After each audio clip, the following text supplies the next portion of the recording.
Forced to work from home by your employer? Laid off or feeling depressed at home? Do you want to make money working from anywhere? We'll show you how to do it from your couch. It's time for another episode of the Work From Home Show. Coming to you from their homes in Austin, Texas and Tampa, Florida, here are your hosts, Adam and Naresh. Hey everybody, welcome to the Work From Home Show. Shout out to all our homies, homeboys, homegirls, home trans, all the work from homers out there. I'm Naresh Vissa. Today we have Jerron Smith. He is partner at Dentons, Global Advisors, Government Relations, and co-author of Underserved, Harnessing the Principle of Lincoln's Vision for Reconstruction for Today's Forgotten Communities. It's a brand new book. It's selling extremely well, so we're going to talk about that book. He was deputy assistant to former President Donald Trump for the White House Domestic Policy Council and the Office of American Innovation. As a deputy assistant to the president, he spearheaded initiatives such as criminal justice reform, workforce development, opportunity zones, and many other things.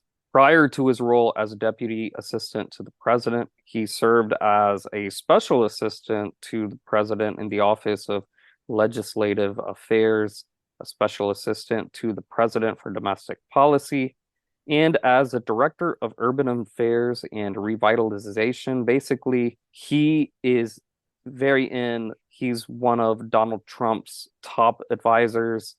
Maybe he will be also in 2025. We'll find out. Jerron Smith, welcome to the Work From Home Show. Thanks for having me. Really looking forward to this discussion. I was going through your book, and there are just so many great ideas in the book. Again, the book is called Underserved, Harnessing the Principles of Lincoln's Vision for Reconstruction for Today's Forgotten Communities. Can you talk first about today's forgotten communities? What are these communities? Who is a part of these communities? You know, there's a lot of communities throughout America that have become less economically mobile, have dealt with issues such as addiction, such as high crime, such as lack of opportunity, which we call lack of dynamism. And those communities are what we look at as underserved communities that have had this historic nature, where you're looking at 3 generations of families kind of dealing with the same issues around mobility, opportunity, crime, and addiction, or deficits. These communities have been forgotten because no one's doing something to help those individuals get a pathway to the American dream. And so when we talk about forgotten communities, we're talking about those communities. So that includes formerly incarcerated, that includes Black and Brown communities, that includes Appalachia, our rural communities. It's a combination of communities throughout America which tell a story of those who have been left behind and forgotten. And we say forgotten because there hasn't been the type of robust investment in these communities that would help them transcend, which is why we wrote this book, in order to give a playbook of how to be intentional, similar to how when President Lincoln was president of the United States, he was very intentional about the impoverished communities throughout America, because he came from an impoverished community and he worked on the prairie and he was self-educated. So he understood the importance of economic opportunity, and he sought out a plan post-Civil War for poor white communities and formerly enslaved communities that he wasn't able to live out and practice. And as a result, some people on both sides of the aisle have politicized the issues around these communities and have even used their blight against each other. And so the book is focused on educating individuals on solutions that can work and why it's important for us to be intentional about these forgotten communities. So I definitely agree with a lot of what you said.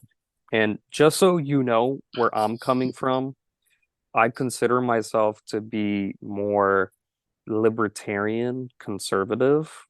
So that should set a little bit of a backdrop of some of the questions that I'm going to be asking. But my belief is that education is the ticket to the American dream. And you mentioned that Abraham Lincoln was self-taught. I'm not saying all kids need to be self-taught. I completely understand that many of the kids in forgotten communities may not have two parents in the household, may not come from fully nuclear families. But I believe that if we can fix the issue of the family, where kids have two parents in the household or just two active parents in their lives, I get parents sometimes may not get along with each other and might need to do something different. But I feel like that's step number one. And step number two is staying in school. So you're getting a good education at home with your parents, but then it's staying in school, graduating from high school, at a minimum, just graduating from high school. And we do have the public education system, obviously. They're better schools than other schools, but we have that available. And you throw in the personal responsibility, being self-taught, and I feel that's your ticket to the American dream in and of itself. I'm sure you talk about these issues in your book. What do you have to say? Well, one, I certainly agree with a lot of the aspects of what you just mentioned, especially about family being the foundation. However, I do realize that, many children aren't in control of what situation they're born into. And I think America has a responsibility for our children. However, we must encourage exactly what you said, having that two-parent household, because it does so much. And statistics shows how having that undergirding produces individuals who understand the importance of it, and they delay having children until they have that type of foundation. And if people do that, they follow that pathway, even rather not they finish college or do a vocational job, they're less likely to be in poverty, and their children are less likely to be in poverty. So it's statistics directly related to that two-parent piece. However, I will say this: I don't necessarily think we have to have this rugged individualism. I understand Lincoln being self-taught. I understand Frederick Douglass being self-taught. But the nature of having parents and having a foundation, because you got to have a healthy upbringing, because mental health and behavioral health has become a big issue. And trauma and these deficits that people have make them less resilient. And so even if you're navigating education, get a good job, you could have mental health issues, and you see high suicide rates and things around violence all have to do with trauma. And so that's some of that is a little bit pervasive in some of these impoverished communities, and it acts out in different ways. Some people fall into addiction, others, depression. And so these are some real moral fabrics that I don't think the state could just deal with, which is why we focus on in the book, champion civil society to help undergird something beyond the safety net that deals with the human heart. Because absolutely failure is a part of life. But some people, when they fall down, they have a hard time getting back up, and they're less resilient. And so we want to teach that resiliency that makes America what it is. And there's a policy infrastructure that can be set in place that brings the private sector and the public sector together, but with the leadership of civil society to help undergird and create an ecosystem of opportunity for all Americans. I want to talk a little bit more about those solutions, but before I do that, I want to share a little bit about somewhat my story and people from my community. I'm the children of immigrants, and most of our parents or grandparents in my generation, its parents, came here with next to nothing in their pocket from another country. Most of the time, where English certainly is not the first language or even the second language, I'd say maybe even close to half of people wouldn't even be able to pass a high school level proficiency English exam. But like I said earlier, the two or three commonalities, two or three commonalities between all of us or amongst all of us was, of course, number one, education. No matter what school you go to, you gotta get educated, go to class, do well in school, study for that SAT, get good grades. And number two was faith in God. And you may not be religious, or maybe the kids may not have grown up having that strong faith in God, but it's the values that were implemented in them when they were younger. So I feel like a lot of this stuff, or at least in our case, education and faith in God just did a lot to help us a lot. But now I want you to talk more about solutions, the other solutions that you have in your book. So I will say this, that undergirding those two abilities, being able to have faith and education is directly tied to public safety. And so we recommend a holistic solutions towards revitalizing communities. And what does that mean? We think that there's four different areas that are interconnected with each other, that feed into each other, that help make these communities resilient and help create resilient communities, you create resilient people. And so that infrastructure of opportunity looks like this. We want a focus on education and jobs, education and workforce. You have wealth building and entrepreneurship. You have economic development and affordability. And you have behavioral health and safe communities. That first piece, the behavioral health, and safe communities, is so important because the policies that are in that landscape contribute to trauma. When you have some of these traumatic things that happen, like murder, rape, abuse, to which in many cases, some of these cases aren't even identified, and then you have a community deficit, especially if there's more people who have these type of issues because they have to be at home with adults that's not working, and also are dealing with past trauma issues. And so with the infrastructure of opportunity, we focus on community safety issues like the First Step Act.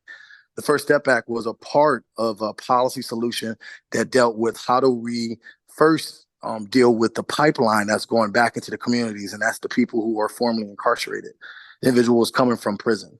If we can get them services and help them figure out a plan when they get back to be productive citizens, that immediately contributes to public safety because they're not going back to those communities and traumatizing them. And so the First Step Act has been widely successful because after putting some of that infrastructure in place that gives education, vocational skills, ties recidivism to getting programming that's targeted towards your individual criminology, led from recidivism in the federal level being from 40% to 12% amongst people who came out under the First Step Act. And so that was an aspect of it. Other aspects included economic development, creating the right incentives to have private investment into some of the most fragile communities. Because of public safety, some of these underserved communities or forgotten communities throughout the country don't have access to the dollars that can develop a community. And of course, that also contributes to affordability. If you do it in a way that doesn't drive up costs, it can be mutually beneficial for the community. And so in the book, you're going to hear us talk about solutions like that created things like opportunity zones. And as a result of it, we got $50 billion of new capital in some of these low-income census tracts, and it's contributing to more small business growth in impoverished communities, more jobs, more opportunity. So that's another example. But in almost every bucket, education and workforce, or affordability, there's a solutions that we can find, nonpartisan solutions too, that are free market and that can be sustainable for the future. That sounds pretty good. Can you tell me, because it seems like you're in with President Trump, how did you become an assistant to President Donald Trump? Did you know him before he became president, or were you recommended by somebody? Just give us that process and that journey. Well, I did not. I talk about this a little bit in the book. I'm from Cleveland, Ohio, and I decided to come to Washington, D.C. to go to Howard University. And it was at Howard University that I became a Black Republican. And I got involved in presidential or Republican politics since I was 18, because I lived in Washington, D.C. And then, a year later, I got an internship on the Hill with Congressman J.C. Watts. And by the end of that summer, I decided to be a Republican. And since then, I've been advocating for underserved communities, not only within the Republican Party, but also throughout the world. But it's specifically trying to give voice in the conservative movement for people who come from my social location, from an urban area, who understands how it feels to grow up in a single parent household, who understands how families feel if they're dealing with addiction. Because many people who work in Congress don't have, or in government period, don't have that actual personal experience of some of the communities that they advocate policy for. And so that's what I was thinking of at 18 and 19 years old.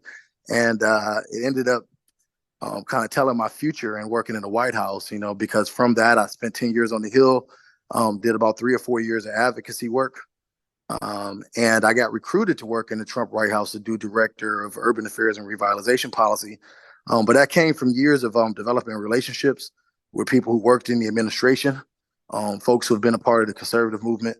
And it was inside the White House that I actually got to meet the president and actually some of his senior folks and family from out of New York, and worked specifically for Jared Kushner as we worked on the First Step Act.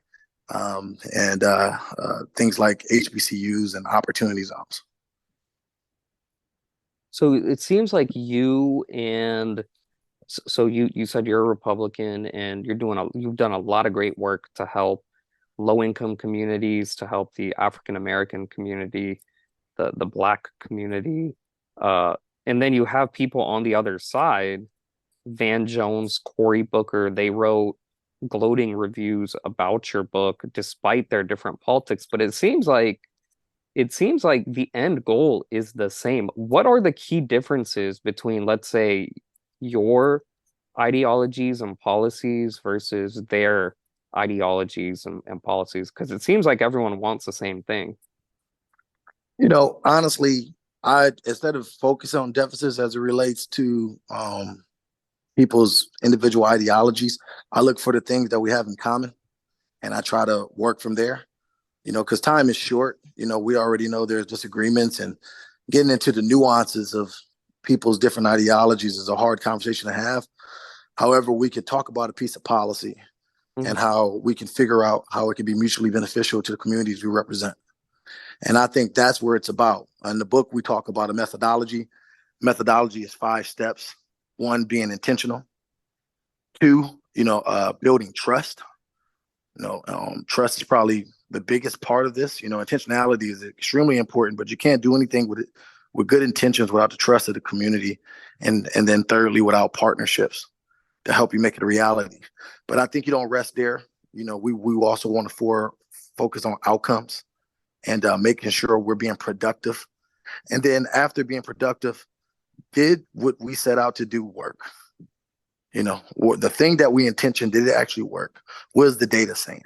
And have that inform our next intentional approach, so we can create the domino effect that's needed to embrace some of the holistic solutions that we're talking about. But it's certainly at this point going to take not only a whole of government approach, but a whole of America approach.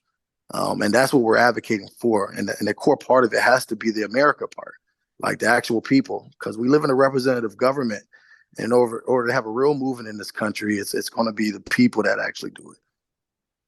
What are you working on right now that you're not working in the White House anymore? So I'm still doing the work. I have a campaign on mental health. I'm working with a company called Care Solace that has a platform, and you can kind of look up their platform, but they help connect people with services similar to like Open Table for restaurants. And I do some work by organizing a coalition on public safety called Public Safety Solutions for America.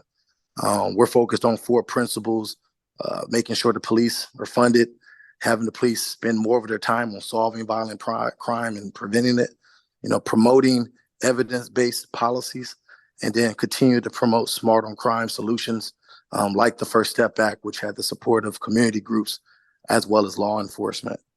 So I'm doing that work. We're doing cities tours, helping mayors and police chief figure out the right solutions and how to work with the community to deliver those solutions to create public safety. And it's been very successful. As you can see, when we first started doing this work, crime was at a growing rate because of the pandemic. And I'm happy to say that the recent reports is that, violent crime has gone down a bit from that spike. Although in certain localities, like my home I live in right now, Washington, D.C., they're still dealing with growing numbers. But I'm helping or trying to create avenues for people to have the proper dialogue to deliver solutions that's not only going to create safer communities, but empower the community itself. And then we're also kind of working on the wealth gap piece. I spent some time working with Ice Cube and my co-author, Chris Pilkerton, to help the NFL with creating diverse supply chain with African American owned businesses. We're able to kind of organize and help create about $150 million in new contracting between Black owned businesses and the NFL. And so, then also doing the housing campaign because, as you can imagine, affordability has been a big issue, especially in major cities, and being able to save up to buy a home and have ownership be attainable, especially with high interest rates. So we also work on financial education with America Property Owners Alliance. And so, never a dull moment. I think that in America, we all can walk and chew gum. Are you going to be working with the Trump campaign at all again? The campaign, obviously.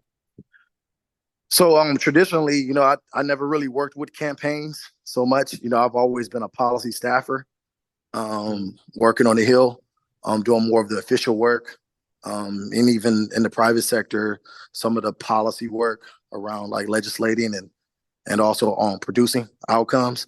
So, I'll never say no, because I'm always willing to help if someone asks me, especially some of my friends over there, so I try to do my part where I can. But I mean, honestly, most of the stuff that I was able to work on is because of President Trump.